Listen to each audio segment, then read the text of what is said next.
I'm going to start laughing because I always do, because it's like Did acting. you start it? Yeah, I'm just going to edit it. Well, probably not, considering the fact that the last time I edited it, it was...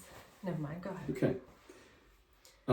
So hello. So describe a situation where you had a conflict with another individual and how you dealt with that. What was the outcome and how did you feel about it? Do you want me to repeat the question? No. Okay. Thank you. So last semester during clinical, I was partnered with Heather, and we had a patient who was scheduled for surgery. She was like an 80-year-old patient who, she's NPO. She was, she had insulin for coverage depending upon her blood sugars, but her blood sugars were like 80s, 90s, so she didn't need any coverage. She was also on Lovenox and a probiotic. That was it. So because she was NPO, she didn't get the probiotic, and she didn't need insulin because obviously she didn't need coverage. And she, we held the Lovenox because it's blood thinner. So that was protocol for surgery. And when we went to lunch, we gave the report, our handoff report, to the primary nurse, and she got upset because we hadn't given the patient her meds and wanted to know why we didn't give her her meds. So, we explained that, we withheld the Lovenox because of bleeding issues, complications for surgery. She was NPO, so she didn't get a probiotic, and she didn't need her insulin coverage. And the nurse, she was like questioning us, like she said that we should have given the Lovenox. There was no need to withhold the Lovenox. She should have still gotten the Lovenox. And we got our instructor and kind of went back and forth on that issue. And we got the provider involved, and it turns out we were correct, because we had already, read the parameters and knew the parameters for her surgery. Okay, so the situation was you had a patient with regards to medicine. Mm-hmm. The nurse that, in summary, that you dealt with was asking you questions about it, didn't agree with it. Correct. You got the senior person involved. Yes. The outcome was they agreed that what you did was correct. Correct. And the last question was how did you feel about that scenario? How did you feel about that process? I felt that the nurse was confrontational towards Heather and I, and kind of condescending in her how she dealt with us. So that didn't feel good. I felt like she was intentionally putting us on the spot just because we were students, but I knew that Heather and I both knew that we were, you were in the right. We were correct. Okay. To withhold, and yes, and okay. Brought it to our instructor's attention and dealt with it, and okay, good to go. Number 8. A bit vindicated. Right, sure. Number 8. Tell me about a time you received negative feedback on your performance in class, lab, or clinical, and what you did about it.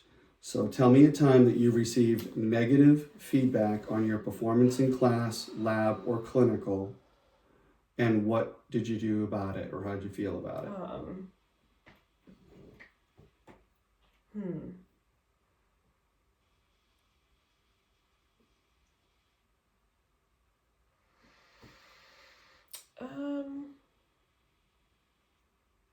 I don't really feel like I've had a time where I felt like I've gotten negative feedback.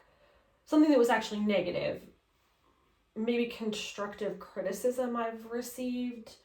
But I don't have a time where I felt like I've gotten anything negative.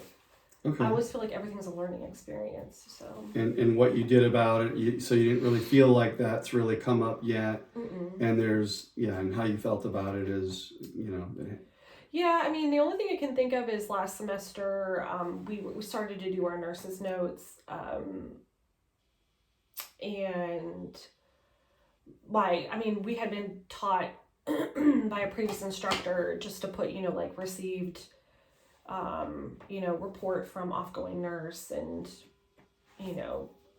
How about and- your tests that you've had over not just this semester, but over the last couple semesters? Was there ever a situation maybe that you were concerned about, maybe your tests and how, how did you Yeah, quickly there deal was, with that? well, yeah, I guess that, I had an issue a couple semesters back where,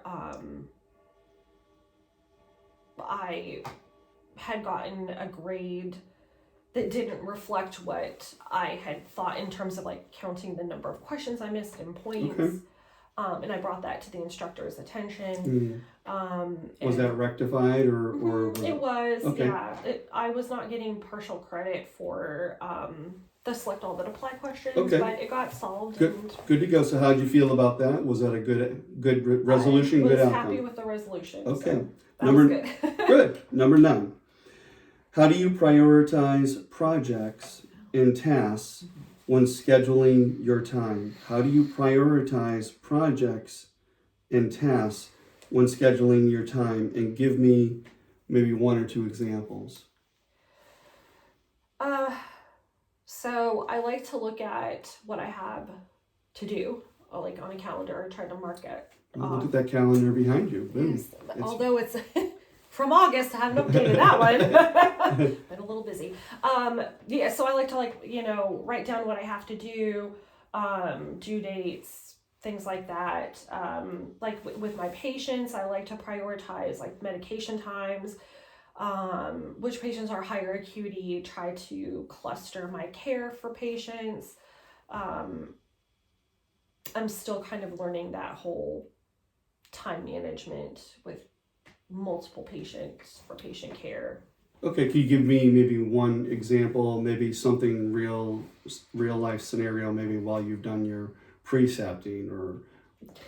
Is that in the question? Really? Because no, it is not. It's asking for an example, that's why. Okay.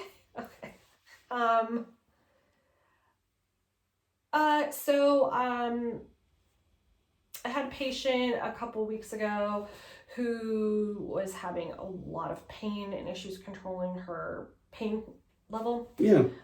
So I prioritized her care in terms of making sure that I gave her scheduled pain medication on time. So I had to push off another patient's meds. I mean, they weren't off schedule, but just did those secondary to hers. Okay, I like it. Yeah. Number 10, describe a situation where you recognized a safety concern. Describe a situation where you recognized a safety concern. What was it? What did you do? And what was the resultant outcome? So I just had this happen to me. Okay. I had a patient who had pancreatitis, who was admitted from the emergency room for observation. When she came up to the floor, she had, in order to be on telemetry, she was not on telemetry. So I did see that order had been put in the emergency room, but had never been completed. And it was a good thing that we noticed that, or I noticed it. But she was having her electrolyte panels drawn, and she ended up having a critical potassium of 2.9, because regular is 3.5 to 5. Mm-hmm. And that can cause like heart arrhythmias and different issues with heart. And not only was her potassium low, but the lab from the hospital never called us to notify us that we had a critical value, which is very critical. So then, So you identified an issue with the patient, with the medicine, you described what it was. What you did was you notified the provider and the correct people, mm-hmm. and the end result was a win. In other words, the patient received proper care and... She got her potassium replaced. Okay. Not on our shift, because it was right at shift change, but... as long as the patient got what mm-hmm. they needed. Good. Mm-hmm. Number 11, Give me an example of methods you use to build rapport with your patients and your fellow peers. Give me at least one example, can be more than that, of methods you Okay. use to build rapport with your patients and peers, your counterparts. I don't know if this is a method, but humor. You use a little bit of humor, okay, Yeah, to 'cause build I rapport don't- yeah, with your patients yeah, I and try peers. to find something Sure. in common with my patients or There you go. peers, Find but something in common. I usually use humor because that's my fallback defense Yeah, that's good. That's good. Humor is good, and but even more than that is you're learning who they are, and same with your peers and all that. Yes. And number 12, last question. Tell me about a situation where honesty and integrity were used to promote patient advocacy and or safety. Tell me about a situation where honesty and integrity were used to promote patient advocacy and or safety. You've kind of talked a little bit about that in some of the previous questions. I mean, yeah, I mean the potassium level. There you go. There was an issue. Well, not an issue, but last fall, on clinical, I had a patient who we found a pressure injury on when we were cleaning him up that was not documented.